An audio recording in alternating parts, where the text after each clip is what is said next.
nagira ngo nshimire commandant y'abarimu ku nzego zose babashoboje kuba mugeze kuri uyu munsi mushaka kutwereka ibi bintu kandi tudashidikanya ko nimujya no hanze igihe situation izabisaba ariko muzabigenza.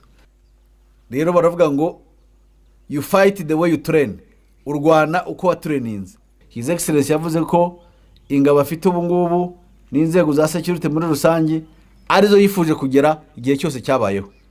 Ibi rero iyi training mukora nukugira ngo mukomeze atekereza atyo abibona atyo hatazagira muri twese kabuze discipline bitazaturuka kuri wowe kuvuga umunsi umwe yavuga ngo kumva umunsi umwe yavuga ngo baza naribeshye, tazibeshye no kuri sofu bitazaba sofu bitazaba nabandi muri rusange.